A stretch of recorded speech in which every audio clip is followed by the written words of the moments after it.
I think my heart was ready, and it was this time in my life when Allah chose me. There's no other good, quick answer. You know. Now, what's your occupation? I am involved with finance. Okay. And then how did your co-workers and everybody respond to the fact that you had become Muslim?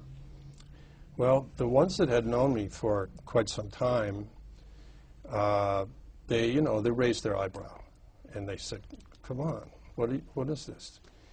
And they think, okay, it's just something that'll go away. And 6 months later, I see them, or not everybody that I know I work with all the time. And so I have not had anybody like ridicule me or say you are crazy. They've been very tolerant of me and respectful.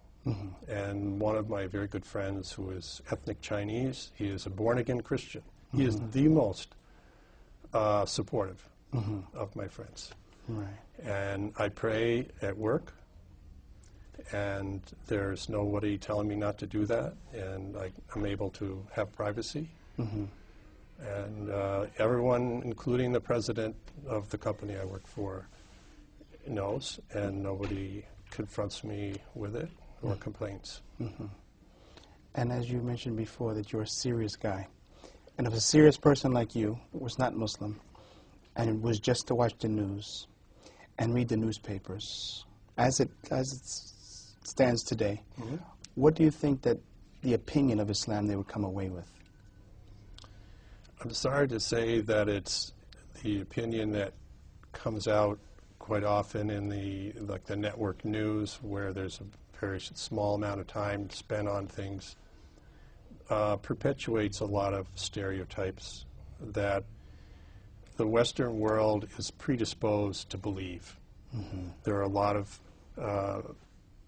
biases, there's a lot of ignorances that prey on the ignorance of Americans. I mean, Americans don't have a knowledge of Islam. They don't have a knowledge of the cultures where Muslims come from.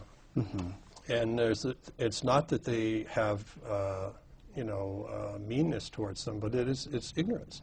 So they are like fertile ground for some misinformation or some biased information to take hold. And so that is the only thing they know. And with the violence that is always on television, you get some sense that there is this group of Muslims who are violent. I think there is better understanding now that those people are not following the religion. These are people acting against Islam. And that there is a group of Muslims who are devout and religious people, and they're not violent. And I think the word is getting out slowly. Okay. Well, I will ask you, because often I'm asked, when people think about Muslims in America, they think about immigrant Muslims, Afro-American Muslims, and they ask me why we don't see, since the majority of the people in America are Caucasian, at least today anyway, why we don't see more Caucasian Americans becoming Muslim. I mean, if someone asked you that question, what could you say?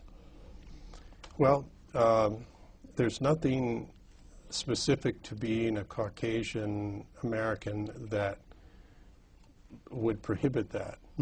But there's, for example, within the Black American community, there is some cultural nourishment that would allow that. But in the white American community, there are no historical antecedents other than some immigrants from very long ago in the 30s that came to the U.S. There just isn't the knowledge of any Muslims. There's not an example where a typical white American is going to go to a school where they'll even be a Muslim. So it's really the lack of exposure. I think today the young people, my children, they get this exposure in their colleges, and they see that it is a world of people, not just one country. And their friends are much more diverse than I would have had a chance to meet, growing up. You would say, well, you don't know any black people. Well, there aren't any black people. It's not because I don't want to know a black person or I don't want to know a Muslim, but there aren't any here. And so in this part of America anyways, there's no proximity to an opportunity to learn. But I don't think that when you go one-on-one with a Caucasian American that there's any reason why you would find resistance to Islam.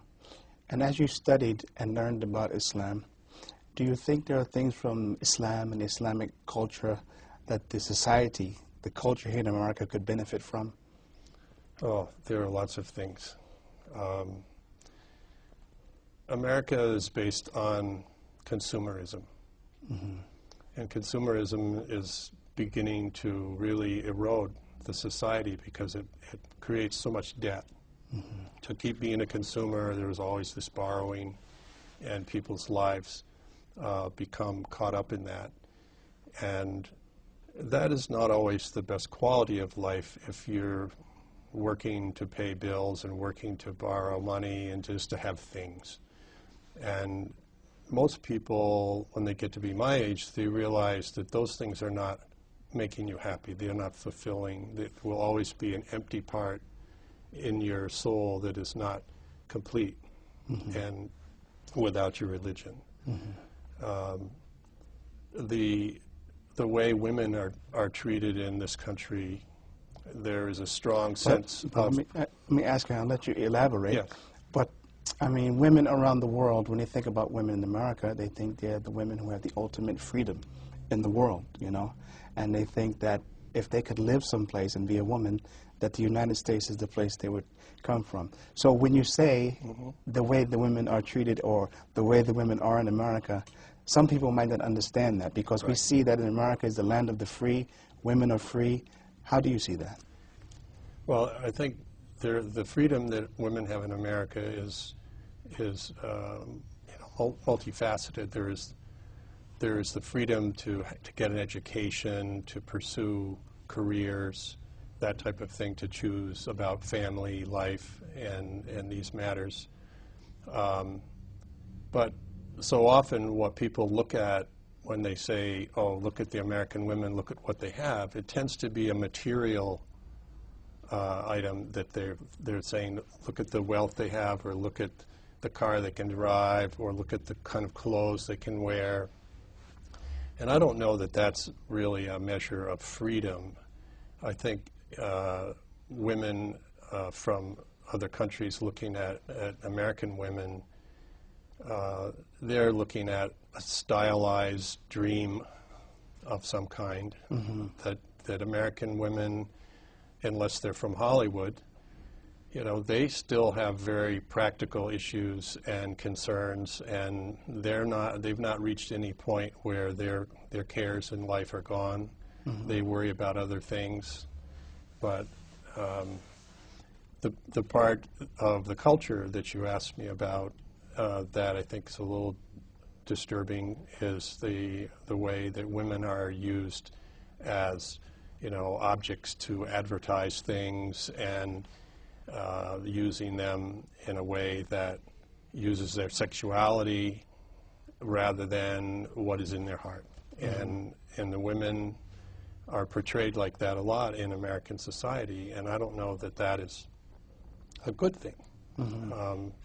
As the example is, when the woman is coming down the street with a miniskirt, the young men are not looking at her inner goodness. Okay, and so as a Muslim, you're more sensitive to that, and you really think more about what is in this woman's heart, what is in her mind, what is she thinking.